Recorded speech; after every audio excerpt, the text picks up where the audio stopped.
Tinker versus Des Moines Independent Community School District, an educational program planned and developed by the Historical Society of the District of Columbia Circuit, with video produced by the Federal Judicial Center, December 14, 2017.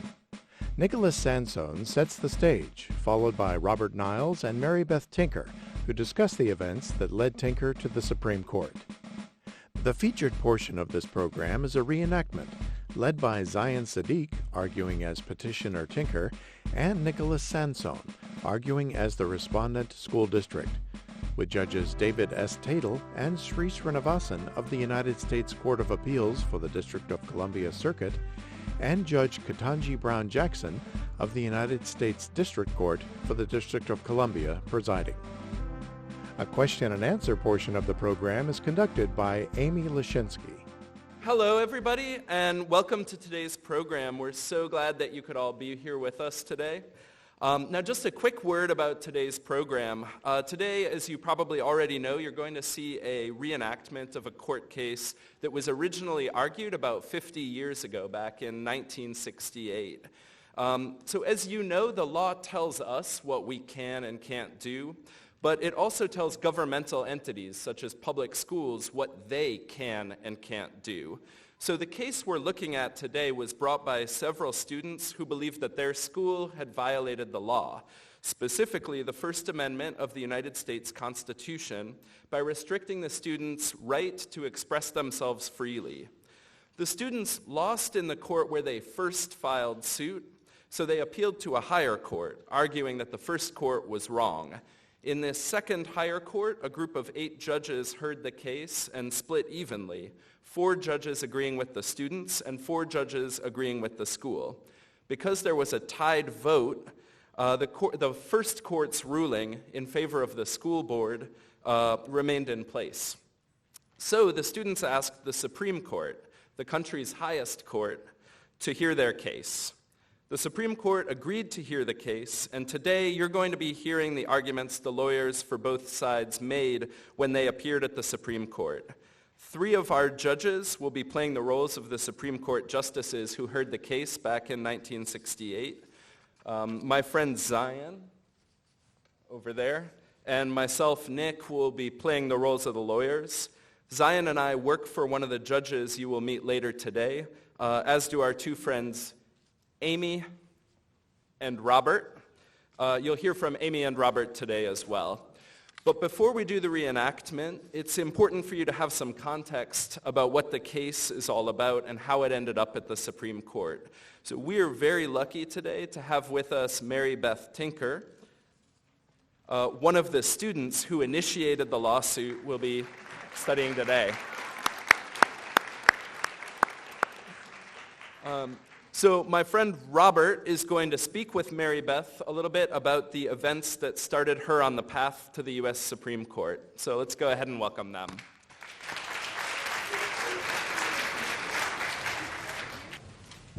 Here. Wow, you all look great. What a place. And what...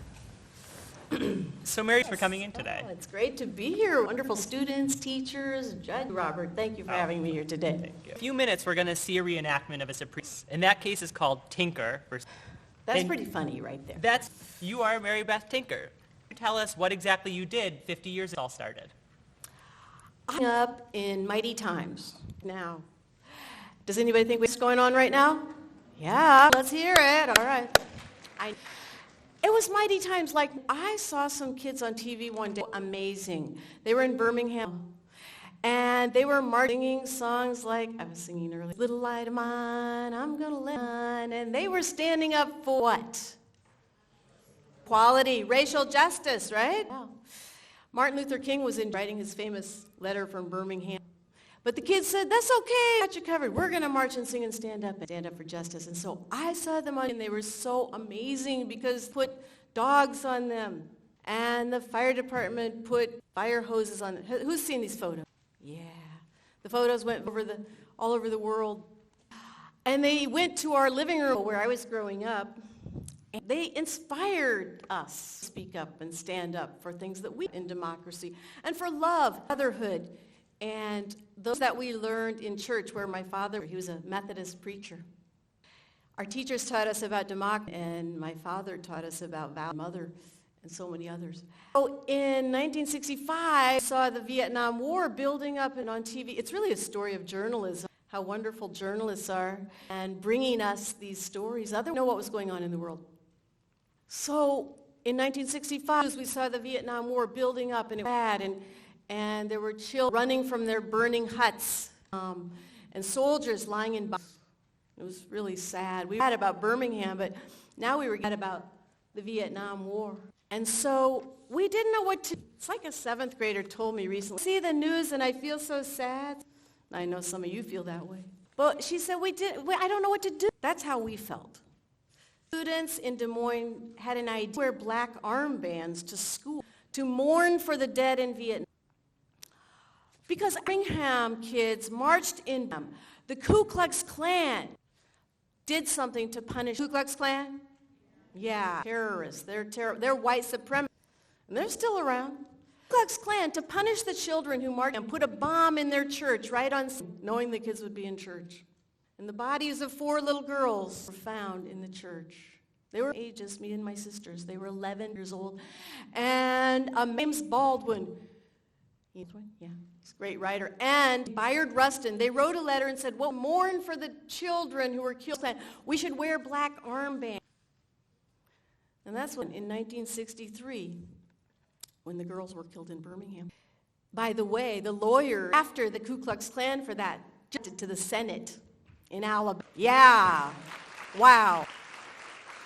History is with us. It's still with us all. So anyway, back to the story. In 1995, then, we read about the Vietnam War, so some of the said, what if we wear black armbands to mourn for the dead in Vietnam? I had a memorial service in Des Moines for the little girl. And so that's what we decided, but it was just like this. And by the way, the armband is over at the Isn't that crazy? We had no idea this was going to turn out to be a deal. But the rule against armbands, and they said anybody wearing armband is suspended. Oh, that made me scared. I was really nervous, and I went off to so nervous and everything. And when they took me down to the principal's office and said, now, Mary, that armband. I looked around the office. I looked at Mrs. Tarman, and okay, here you go. I took off that. I was so scared, and I was so nervous. That's when I found out something, Robert. You can make a big difference in the world, even if you're nervous. You don't know it's going to turn out to be a big. And Mrs. Tarman, you're going to be suspended for doing that. Suspension notice in here. I'll have to show it to you. And she said, yeah. So Mrs. Tarman said, you're going to be suspended for doing that. Here it is, right? I found this in a box a few months ago. Keep your suspension notice, kids. Just never know. Tarman sent me home, and I was so scared. The next day, John got suspended, and a boy named Hart also got suspended. 5 kids got suspended. And all these mean people started coming here. And they sent us hate mail, like the postcard we got. It says hate. Yeah, the haters. They're out there, right, kids?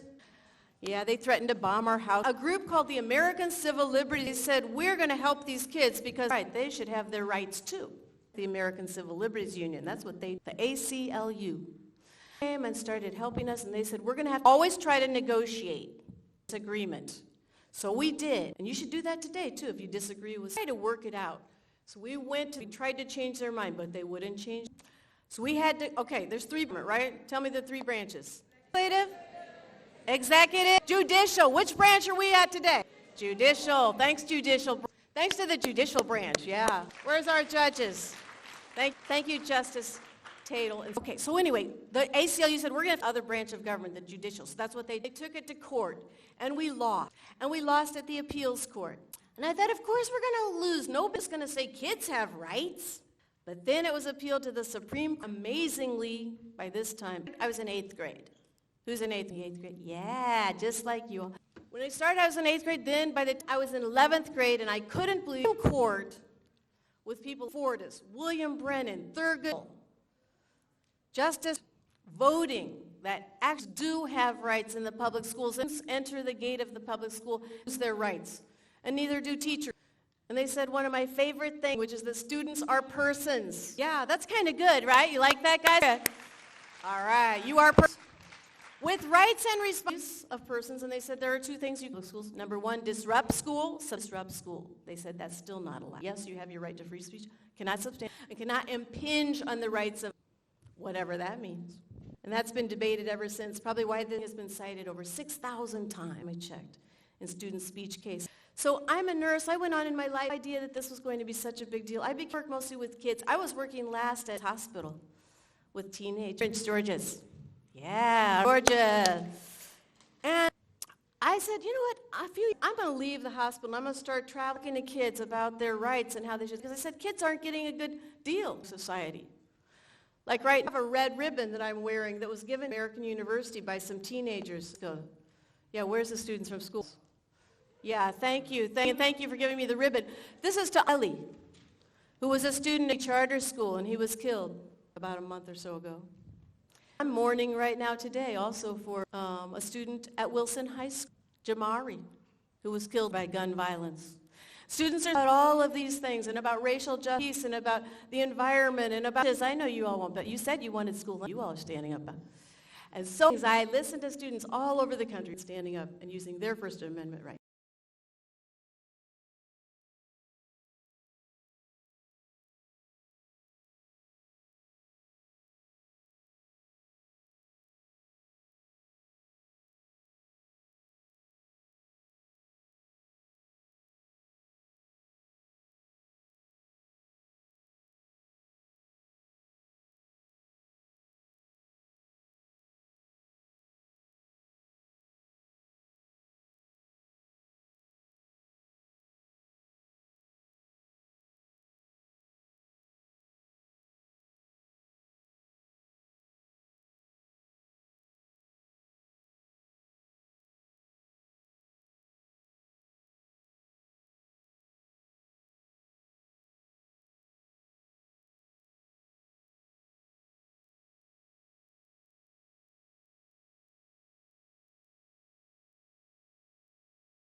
while they're in school. Who are the students filing this suit? There are three. Christopher Eckhart, who was 16 and in the 10th grade, John Tinker, who was 15 and in the 11th grade, and Mary Beth Tinker, who was 13 and in the 8th grade. And what happened to these three students? These students decided that, in spite of their school's announced ban on wearing armbands for this purpose, they would wear them as a matter of conscience. In accordance with the policy, each was then suspended. But as you can see from the evidence, none caused any disruption at school. We therefore believe that the school's enforcement of the armband policy violated their First Amendment rights of free speech and expression. Counsel, what if a student got up in class and delivered a short speech about the Vietnam War. Then could the student suspend the student? Then could the school suspend the student? In that case, Your Honor, we would be talking about a very different situation. While that student would still be expressing his views, he would also be causing a disruption. Why do you say there wasn't a disruption here? Didn't the students wear the armbands so that the other students and teachers would look at the armbands during class time? The purpose of the armbands was for others to see them, Your Honor, but in a way that would not be distracting. But how is that not distracting? The students were studying English or math, and then they're also supposed to be thinking about the Vietnam War, according to Ms. Tinker. Isn't that going to be a distraction to the students? No, I don't think so. I believe that the method the students chose was designed in a way that it would not cause any kind of disruption. So it was an ineffective message, and the students intended it to be ineffective.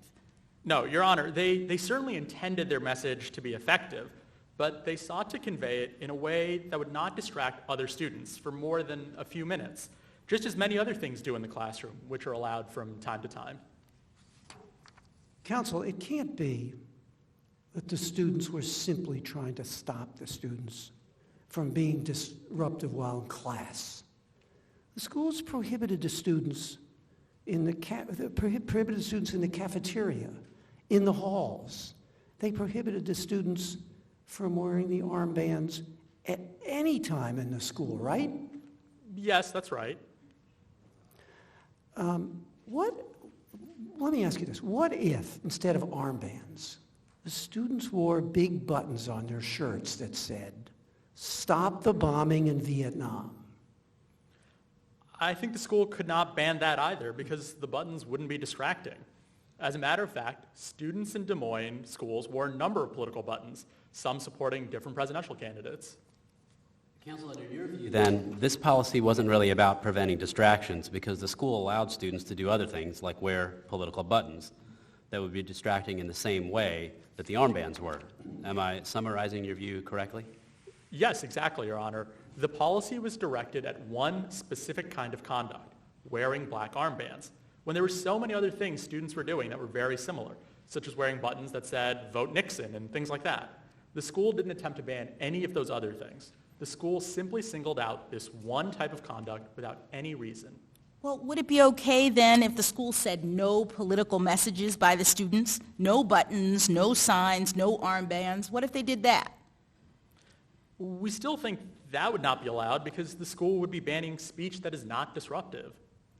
Well, what if the school had a policy that said no political messages in class?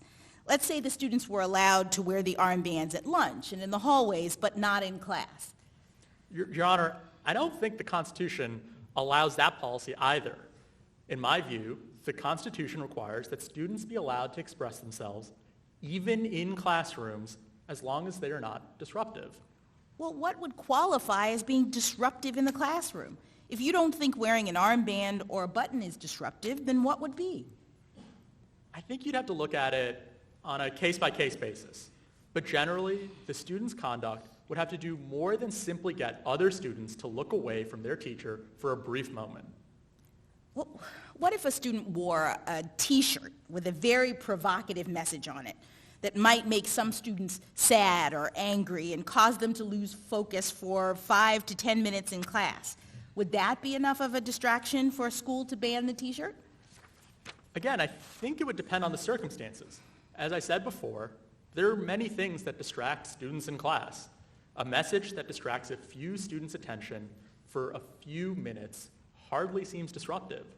Counsel, I suppose you would concede that if the armband started fistfights or something of that nature, a principal could prohibit students from wearing them? Your Honor, I'm hesitant to explore that possibility because it's a very different case from the one here. There is no evidence in this case that the armbands caused any... Counsel, I know what the evidence is here. I'm asking you a hypothetical question. I don't see why it's so hard for you to give an answer. If a student wears a shirt or button or something that causes fistfights, it's clearly disruptive. Schools can ban whatever item caused the fight, right? I'm sorry, Your Honor. I think in that case, the school could probably ban whatever item caused the fight. Did you say probably? I'm hesitant, Your Honor, because I can imagine a situation where a student wants to wear a shirt with a relatively harmless message, but another student overreacts and starts a fight. I don't think the Constitution allows schools to ban relatively harmless messages simply because another student doesn't like the message, but that's certainly an exception. Generally, you're right, that if a message causes fistfights, a school should be able to ban it. But something can also be disruptive without actually causing fighting or violence, correct? Yes, of course. For example, students shouting in class would be disruptive, even if it didn't cause any fighting, correct? There isn't any doubt about that, Your Honor. And it wouldn't have to make anybody mad or anything, right? It could even be a very funny comment that made all the students laugh. Anything that prevented the school from carrying out its normal activities would be disruptive. Well, is there any evidence of that here? Your Honor, there is none. There was a discussion about Vietnam in the cafeteria at lunch. There was some discussion in the halls. John Tinker wore the armband in the first hour of class, which was a free discussion type of class. The teacher was outside of the classroom when some students asked Mr. Tinker about the armband, and he told the other students why he was wearing it. If the evidence showed that the wearing of the armbands significantly or substantially or materially, whatever's the right word, interfered with the business of the classroom, then you would say that disciplinary action would be justified, correct? Yes, Your Honor. I do want to make a distinction, though, as I said before, between the expression of a message that is itself disruptive, for example, yelling in class, and the expression of a message that might cause someone else to disrupt the class. I think we'd have to look at how provocative the message actually was and ask whether it was the fault of the student making the message or the student reacting. But we don't have to answer that question here because this case is much easier. There was no disruption at all, so the school clearly could not punish students for wearing the armbands. Doesn't this case require the Supreme Court of the United States to get pretty deep in the weeds of day-to-day school activities?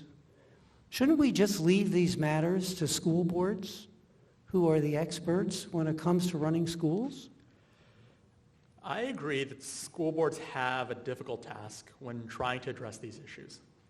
But school boards cannot violate the First Amendment, and this court must ensure that they do not violate the First Amendment. Does your proposed rule apply to kindergarten too? Kindergartners can also express themselves as long as they aren't disruptive?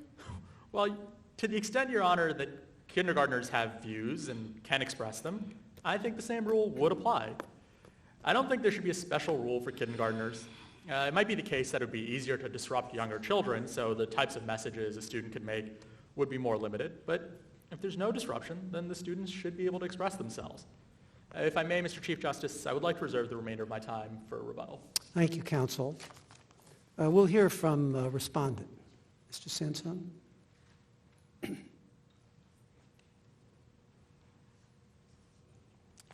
Mr. Chief Justice and Associate Justices, we believe that there are two basic questions in this case.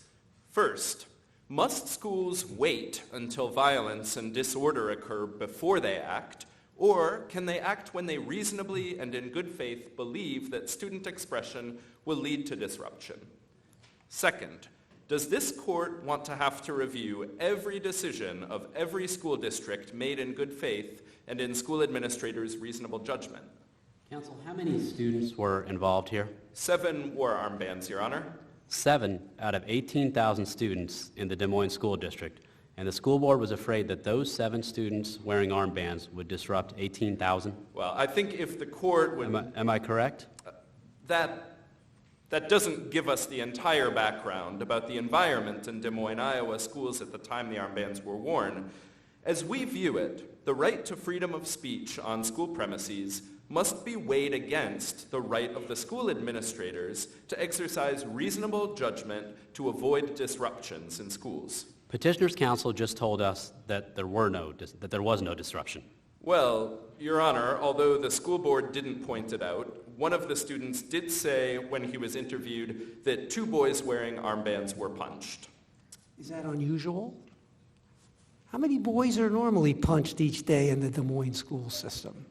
I couldn't say that, Your Honor. But I think that gets back to the first issue I brought up. If a community is upset and divided about an issue and students want to express their views, does the school district have to wait until there is a disruption, or should it be allowed to take steps to prevent disruptions? Was the atmosphere in the community tense? Yes, Your Honor. There had been marches in Washington protesting the Vietnam War. Many young men across the country had burned their draft cards. The armband situation was in the local newspapers, and 200 people attended the meeting where the school board decided to ban the armbands. What if there was the same sort of commotion in the community, but instead of wearing black armbands, the students wanted to wear black ties in order to mourn the fallen soldiers in Vietnam? I think, Your Honor, that your question gets back to the difficulty that I discussed in my opening. It's difficult to sit here in this court and make these decisions for schools. Maybe the black ties would present the same problem, and maybe they wouldn't. We should leave that up to the schools to determine. Weren't the same debates about the Vietnam War happening across the country? Is it your position that if there's a controversy about an issue across the country, students no longer have First Amendment rights to express their views about that issue? Well, free discussion in the classroom is always permitted. But when school administrators believe that an action might disrupt the orderly conduct of schools, that's another situation. Students cannot express themselves at every time, in every place, and under any circumstances. The petitioners argue that school officials are powerless to act until a disruption occurs. We do not believe that should be the rule. Sometimes you must act to prevent a bad thing from happening. On that theory, counsel, could school administrators ban all discussion or demonstrations about political matters or political candidates or issues of government? Not at all. Could they ban it in the school? Not at all. But they could set rules regarding when and where the students could discuss those issues. Suppose there's a community that finds a particular candidate for president highly controversial. Could the school ban buttons that show that candidate's picture? Well, if the situation were explosive, like in this community, I think they could. Well, now, what evidence is there of explosiveness in this community? That's the thing that I haven't gotten out of this yet. Well, I'd refer first to the John Tinker situation. He said that at first, no one saw his armband, but after gym class, some of the students were making fun of him for wearing it. Other students, his friends even, made remarks that were not very friendly. One student was making sarcastic remarks for about 10 minutes. Sarcastic remarks? You think that schools are allowed to ban student speech if it leads to some sarcastic remarks? Have you ever been in a middle school? Do you have any evidence at all of disruption? Well, Your Honor, I'd like to point out that the record does contain some... How about you answer the question I just asked you? I don't think that there has to be a disruption. In my view, there only has to be a danger of disruption. Was there a danger of disruption? I think so, Your Honor. But I don't think the test should be whether you or I think the evidence shows there was a danger of disruption. It should be whether school administrators reasonably believed that there was a danger of disruption. But we must still determine whether their actions were reasonable based on the evidence, right? Yes, of course. What is the evidence suggesting it was reasonable here? There is testimony from Mr. Tinker that some of the boys were subjected to physical violence because they wore armbands. The school district, though, counsel, never pointed to any evidence of violence in defending its decision. If the school board knew about it, wouldn't they put in evidence about it? That would sound reasonable, Your Honor, yes. Do we have anything more than just your assertion that the administrators reasonably believed there was a danger of disruption? I think, as I've stated before, Your Honor, that it was a matter of the explosive situation that existed in the Des Moines schools at the time the armband policy was adopted. Besides the march in Washington, what's the evidence of this explosive situation? A former student of one of our high schools had been killed in Vietnam. Some of his friends are still in the school. It was felt that if there was any kind of demonstration about the war, it might evolve into something very difficult to control. Do we have a city in this country that hasn't had someone killed in Vietnam? No, I don't think so, Your Honor. But I don't think it would be an explosive situation in most cases. But here, where someone's going to wear an armband, it could be. Your position is that it could be explosive? Yes, sir, it could be. It could be, but according to you, the rule should be that as long as there could possibly be a disruption, the school can ban the expression. Well, Your Honor, I don't think it would be proper to ban armbands or other expression if a school administrator had an unreasonable fear of disruption. Do you believe that the Constitution guarantees students the right to discuss political events in school? No. I don't believe the Constitution guarantees that right, Your Honor. I think if the political discussion broke down the discipline of the school could ban it. So what you're saying is that the school district has a right to run the school for the teaching of geometry and history and math and grammar and the things that people want to teach, and that the federal Constitution doesn't step in and tell you you've got to let anybody discuss any subject they want to. We think students can discuss things, but not if it interrupts or disrupts the atmosphere in the school. So you think the Constitution allows schools to ban discussion of particularly emotional subjects, like the Vietnam War, right? Yes, Your Honor. We think that given the atmosphere surrounding this issue, the school administration and the school board acted reasonably. Of course, it could be very different at another time. Maybe sometime in the future, discussion of Vietnam wouldn't be an explosive topic and there would be no concern about disruption. But even if it isn't explosive, students shouldn't be able to interrupt a history class or a math class simply because they want to talk about Vietnam or some other topic, right? That's right. I believe we have schools to give these children an education, and anything that threatens the scholarly atmosphere of the classroom ought to be prohibited. Was there a disruption here? Well, they spent the whole math period discussing Vietnam, and what was supposed to be taught was math, so I think that's a sufficient disruption. The schools ought to be able to ban students from taking over the class like that. So what courts are supposed to do, counsel, is figure out whether the schools acted responsibly or unreasonably, and based on that, decide whether the students' First Amendment rights were violated? I think that if the courts have to start looking at every school rule, then it becomes very difficult. Well, I agree with you. This is difficult. That is why we suggest that the court give school administrators a lot of room to decide how to balance student expression against the school's need to provide an appropriate educational setting.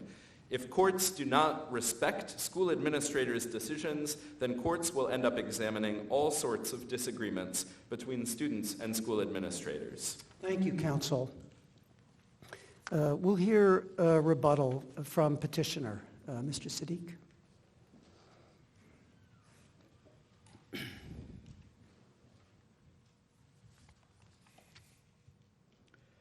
Opposing counsel indicates that there was some sort of explosive situation which made this a special circumstance. I can just simply say that I don't believe there's any evidence showing an explosive situation. Hold on. These students broke a valid rule. Isn't that enough to be explosive? Your Honor, our point is that they broke an invalid rule because it banned student expression that was not disruptive to the school environment. But doesn't the school system and the teachers have a right to run the school and establish the rules for teaching? Your Honor, they do, but they simply cannot violate the First Amendment. The First Amendment gives students a right of expression. So who do you think has the right to control the school? The students or the teachers and the school board? The authorities that are running the schools, of course, Your Honor, but even though they have that authority is limited by the Constitution. They cannot violate the Constitution when they set school policies, and, in our view, they have done so here. Thank you, counsel. The case is submitted. My friend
profane language or were violent in any manner, their armbands led to comments, warnings by other students, the poking of fun at them, and a warning by an older football player that other non-protesting students had better let them alone. There is also evidence that a math teacher had his lesson practically wrecked because of disputes with Mary Beth Tinker over her armband. Even skimming the evidence, it is clear that the armbands diverted students' attention from their lessons. While the absence of profanity or loud and wild disorder perhaps justifies Justice Srinivasan's statements that the students wearing armbands did not actually disrupt the classwork, I think the evidence overwhelmingly shows that the armbands did exactly what the school officials and principals thought they would do. That is, the armbands took the students' minds off their classwork and diverted them to thoughts about highly emotional subjects of the Vietnam War. And I repeat that if the time has come when students in public schools, kindergartens, elementary schools, or high schools can defy orders of school officials to keep their minds on their own schoolwork, it is the beginning of a new revolutionary era of lawlessness in this country. In my view, students are not sent to school with taxpayer dollars in order to broadcast political or other views. The original idea of school was that children had not yet reached a point of experience and wisdom to teach their elders. It may be the case that the nation has outgrown the old-fashioned slogan that children are to be seen and not heard. But one may, I still hope, still be allowed to think that taxpayers send children to school because they need to learn, not teach. We cannot close our eyes to the fact that some of the country's greatest problems are crimes committed by the youth. Many of them are school-aged. School discipline, like parental discipline, is an important part of training our children to be good citizens, to be better citizens. Here, a very small number of students have refused to obey a school order designed to give students who want to learn the opportunity to do so. One does not need special powers to see that after today's decision, some students in Iowa schools and in schools across the country will be ready, able, and willing to defy practically all of their teachers' orders. Accordingly, I dissent. Thank you both. Well, the three of us are happy to answer any of your questions, but before we turn to that, I want to just first of all welcome all of the students here to our courtroom. Both the District Court and the Court of Appeals use this courtroom, and you're sitting in a courtroom where some of the nation's greatest and most important trials have occurred in the past 50 years. And although what you saw today was a mock court, this is a public courtroom, and we invite all of you to come hear what we do in reality anytime you would like. It's a great show. Now, the case you just heard, it was decided 50 years ago by the Supreme Court, almost 50 years ago, but it's not just history. The decision in this case governs how students and school officials deal with expression in schools today. In other words, if any of you are interested in demonstrating in your schools, for whatever reason, either because you object to some governmental policy or the food in the cafeteria, whatever it is, how and under what circumstances you can demonstrate is determined by this almost 50-year-old decision. So it continues to be extremely important. And we are happy to answer any questions you would like. Zion, do you want to call on people? When you raise your hands, would you please say your name and what school you're from? So I'll call on people. I'd also like to mention if Nick, you have any questions for Mary Beth as well, Right. and feel free to go up and join the judges at the bench, and so you can direct your questions to any of the judges or to Mary Beth, who was there on the ground.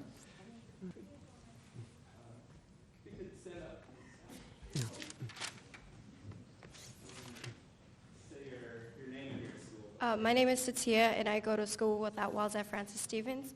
And so a student in my school was expressing her sexuality by holding up a pride flag, and she was told to put the flag away because a homosexual staff at our school was offended by it. Do you think that that was against her First Amendment rights?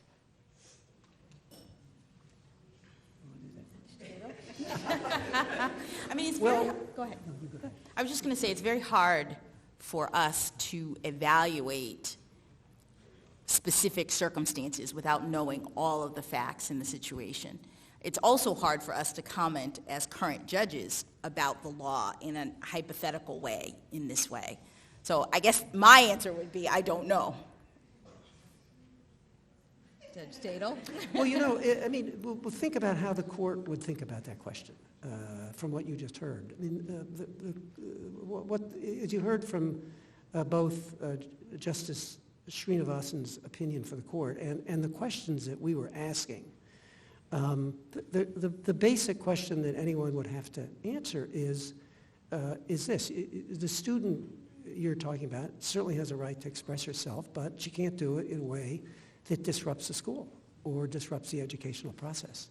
And that's why Judge Jackson was saying it sort of depends on the circumstances, because we would have to know a whole lot more about what the consequences in the school without walls were of what she did. Depends on the circumstances. Yeah, and part of it would turn, for example, so there's a case that came after the Tinker case that was a more recent case called Morse versus Frederick, I think. And it had to do with a situation in which a student demonstrated and with a banner that said, bong hits for Jesus.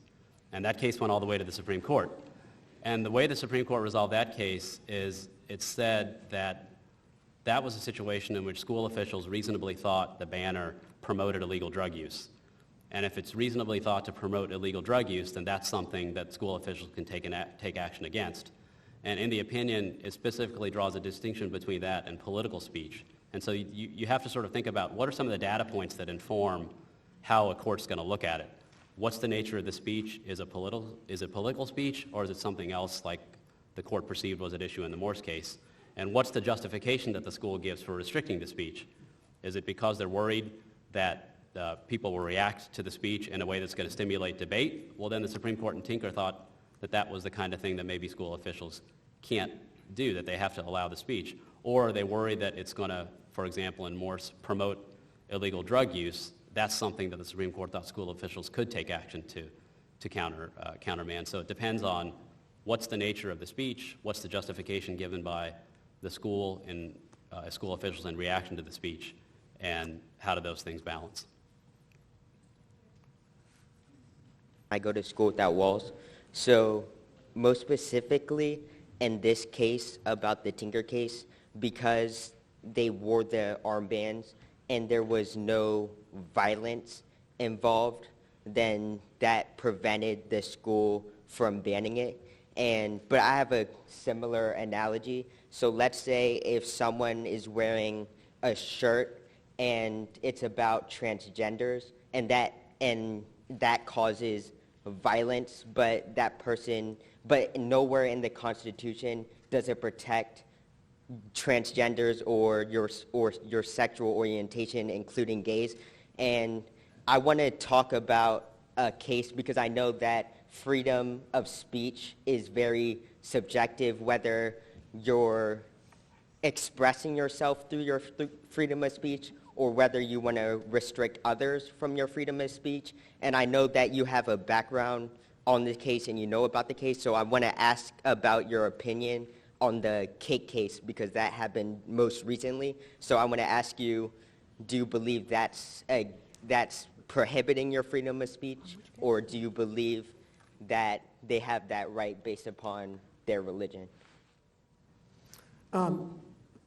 before I answer that question, since the first two questions came from students at School Without Walls, I just want to tell you that a young woman who clerked for me a few years ago went to the School Without Walls. She clerked for me, then she clerked on the Supreme Court of the United States, and Sunday night she was interviewed on C-SPAN, and you can all go watch that. It's an extraordinary interview. Her name is Tiffany Wright, and she's a graduate of the School Without Walls, and you should go watch that. You want to answer the question?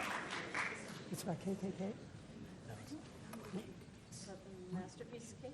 I'm glad you're thinking about the Masterpiece Cake case. That's pretty interesting, isn't it? Yes, it's good you're paying attention. So, judges, do you have an opinion about that? Yeah, see, that's a case that's pending in the Supreme Court right now. And, I mean, obviously the three of us have our views about it, but number one, our current views about it are irrelevant to what the Supreme Court decides. And number two, we really can't talk about that case now. Now, we could certainly talk about, I mean, suppose, for example, students in a school wanted to wear or demonstrate in the school in favor of one side or the other the day before the Supreme Court heard the case. Now that would be governed by Tinker, that question, because the question then would be, are the students expressing their views about this case and the issue before the court in a way that's not disruptive to schools? That would be the issue. But again, it's very, very fact-specific in a lot of these situations, because there is the issue, as expressed by the justice that I was playing, of the disruption to the school and the extent to which school officials have the authority or should have the authority to make sure that students are learning and not having their attention diverted to other issues, whatever those issues are. So you really would have to look at the specifics. I mean, obviously, Masterpiece Theater, the cake case is not in the context of a school, and so there are different considerations in that situation as well.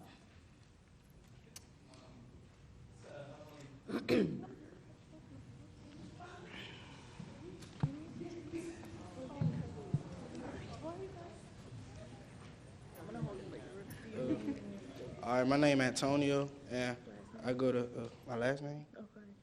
And I go to KIP. I got a question for Ms. Tinker. After the court case, I'm sorry. After the court case, all of that, did you ever think about wearing the band again, the little black band? Do I ever think about wearing a black armband again? Yeah, after the court case, after you did all Yes, that. I did wear a black armband when Trayvon was killed, and I feel like wearing a black armband quite often for things that are going on in our city and in our world. And yes, there are things that make me feel like doing that again. Are there things you're speaking up about? I have to ask you back now. Nah, I'm good. Yes. It's like, I have to think. why don't we take two more questions?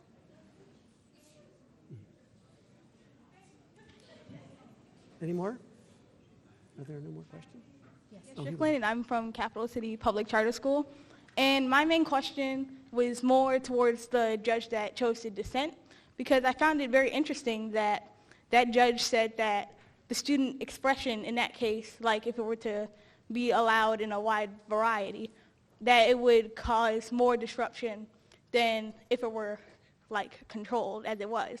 But in my experience, and like I'm sure a lot more experience of other students around, that when students often express themselves more when they're limited in their expression. And so that a lot more comes out of like when students are limited in how they can express themselves. So I just found that interesting, personally.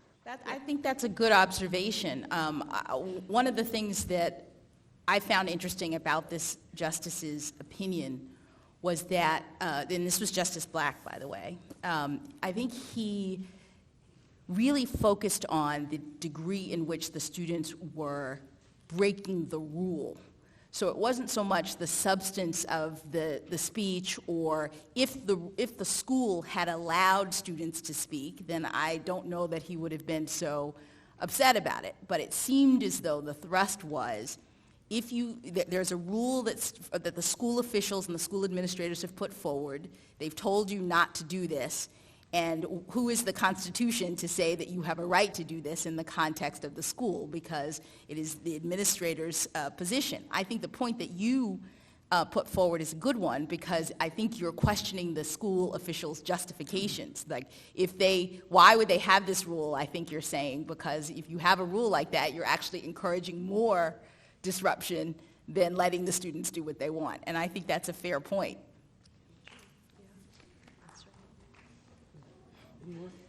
By the way, can I just add that we have a tradition in our country, it's called civil disobedience. And that's probably the hardest part to explain about my actions, was there was a rule in school and you broke it. So the thing is, for you to have a rule that you break, it should be something you feel very, very, very strongly about, a moral issue. Your action has to be peaceful. You can't just go out and do something violent if you disagree with something. And you have to be willing to take the consequences. So we had all of those three things. For example, a walkout in school. Anybody have walkout? You have to be it had something you feel strongly about, something that's peaceful, and something that you're willing to take the consequences. Does that make sense? Last question.